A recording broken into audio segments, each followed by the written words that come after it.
Hello and welcome back. Now, continuing the theme of this week, I'm sticking with Mego and I'm sticking with horror figures, and specifically the Universal monsters at that.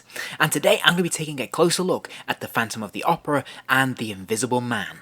So let's start off by taking a look at the packaging for the Phantom of the Opera. I think this packaging is really nice. I love this approach that they're taking to the Universal monster figures now. So we have this fantastic image of Lon Chaney as the Phantom of the Opera, a proper film still image there, which looks really good. On the right hand side, of course, we have that bubble packaging so we can see the figure there on full display. I think this is really evocative. I think it's very displayable and it's really very collector friendly.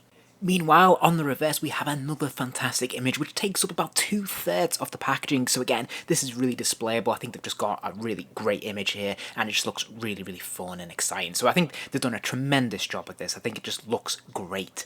And out of the box, I have to say, this is a pretty cool looking figure. It strikes an interesting visual, and a lot of that is down to the different textures that we've got in the costume and that fantastically creepy head sculpt.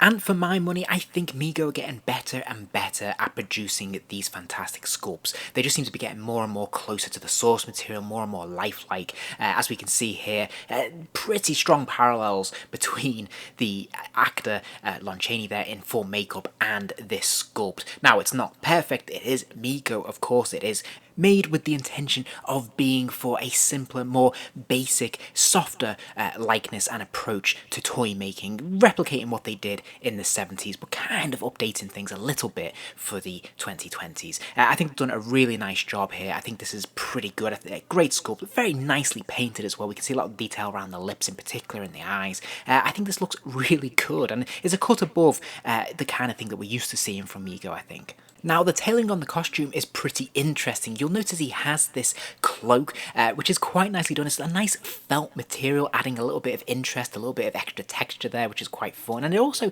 catches the light quite nicely as well. We can remove this underneath. We can see sewn in one costume. It's all one piece. But we can see, obviously, the ribbon for his necktie there. We can see the waistcoat with individual buttons sewn in. And I think this looks really nice. And as I said, there's a number of different textures at play here, which make this more rounded. One issue I did want to highlight though on this figure is I've noticed an awful lot of bleed in mine where the dye has kind of soaked into the plastic. We can see this on the hands, but we can also see it on the back of the head as well, which is a little bit distracting and a little bit disappointing, I've got to be honest. It's not a huge problem obviously, but nevertheless it is a bit distracting. For anyone who owns any amount of Mego figures in their collection will be very familiar with these shoes. We've seen them a number of times, but they're quite nicely sculpted. There's actually a little bit of detail in there. We can see some laces, for example, which is quite nicely done. These are rubber, of course, but thankfully they don't hinder the articulation and they allow him to stand freely as well. So they don't compromise him being able to stand up as we've seen with other Mego boots in the past. These are flat-footed and allow him to stand freely, which is fantastic. Now you will notice there is a noticeable an unseemly gap between his leg and his shoes though, which expose that ankle there, and of course there are no socks, so I think it's a shame that the foot and the lower leg wasn't molded out of a black plastic just to kind of hide that, but hey ho, what are you going to do? Both of these figures have the traditional Mego body, so there's no real surprises here, but in case this is the first time you've ever seen a Mego figure, I will run through the articulation. There is a swivel at the head allowing it to rotate 360 degrees. There is a sort of ball joint in the shoulder. It's more of a clip joint that links through to rubber bands. It kind of dislocates if you move it, but it does allow the arm to kick up and out a little bit. There is a single joint at the elbow that allows it to hinge to 90 degrees, and there's a pin swivel at the wrist, allowing that wrist to rotate 360 degrees and hinge forwards and backwards. Now there is a fantastic ball joint in the waist though that allows the figure to lean from side to side, turn from side to side, and bend forwards and backwards as well, which is great stuff. Now there's movements in the hips, so the legs can kick out to the side, they can kick forwards, they can kick backwards, and there's another single joint at the knee allowing that lower leg to bend to 90 degrees, and a final hinge at the ankle, hinging forwards and backwards. All in all, a pretty cool figure. I have to say, I really love this head sculpt, and I really like the costume on it as well. I think it's quite visually attractive. He looks really good on display, and is a welcome addition to this fantastic line. Okay, we turn now to the Invisible Man, and when we look at the packaging, we can see they've taken a slightly different approach. Whereas the Phantom of the Opera just took a film still and they covered the entire packaging, here we have a film still, we have an image of the Invisible Man, but the background is entirely created by Mego. So it's quite a bright background, which helps make this image pop out a little bit more, which is great, and I think it's a really good image they've chosen. But there's something about it that's a little bit more kitsch. It's not quite, I don't know, it's not quite as effective as the photo image, which I really like that approach. So this is absolutely fine. As I said, it's quite colourful for a black and white character, and it's quite presentable, it's quite displayable, but it doesn't have the same power as the previous release.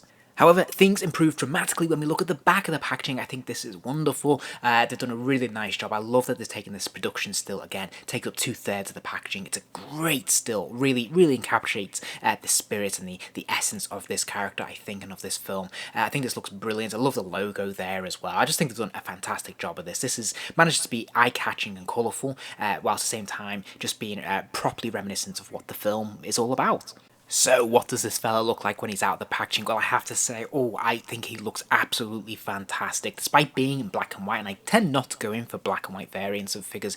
Oh, this is so good. If we start with the head sculpt, of course, this is a brand new, unique head sculpt to this figure, which is brilliant. I think they've done a great job. Yes, it is just bandages and glasses, but yeah, they've caught it pretty much perfectly. And if anything, they've added more texture and detailing with the paint apps, with the dirt or whatnot over this. That just makes it look absolutely fantastic. I think they've done a tremendous job of making this visually really arresting. Now, I absolutely love the tailoring on this figure. As a general rule, tailoring on Mego figures, especially in the 8-inch scale, can tend to be a little bit sloppy. The clothes can be a little bit oversized or perhaps too tight, or, you know, they never look quite right. But I have to say here, this looks absolutely spot on. This is lovely. This looks really like it's just, well, tailor-made for this figure, and it looks really good. I love how they've done this. And they've even managed to go one better, because if we peel back the layers here, we can see he's got that cravat underneath, which is a nice touch, but he actually has an invisible body as well. This was completely unexpected, and I think it's an absolute genius touch. The only clue we had to this, of course, is the invisible hands. Again, it's the standard Mego hands that we've seen on every release, but they are translucent plastic. But to think that this extends right the way through the entire figure, I think this is absolutely fantastic stuff. So I'm over the moon with this. I'm really very impressed. It's such a simple thing, but it just pays dividends in my opinion. So I think this is a really lovely touch. If we look at his shoes at the bottom, we can see there's a slightly different shoes than we saw on the Phantom, but again, he has no problem standing, which is great. And if we lift up that leg there, we can see, yeah, obviously that translucent plastic runs through the entire figure. So ultimately, nothing but good things to say about this figure. I was actually really surprised. I was already looking forward to getting hold of him because I love this film and I love this character. But he's actually blown me away, surprised me, which is difficult to do, I think, in the Mego line. But he's really impressed me. I think the sculpt is great. I think the paint apps are wonderful. The tailoring and the costume is just really good. But then to just top it off by having that invisible body underneath, just being true to the character, and you know, it isn't strictly necessary. It isn't needed, but it's just a lovely extra touch that I think is lovingly and thoughtfully done.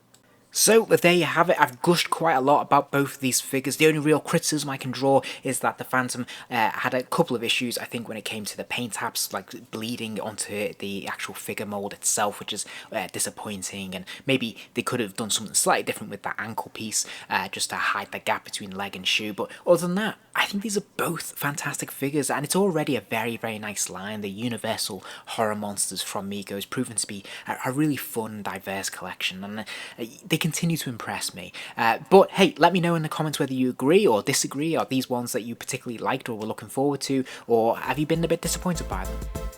If you enjoyed this video, please do give it a like, and remember to subscribe, as there'll be plenty more videos soon.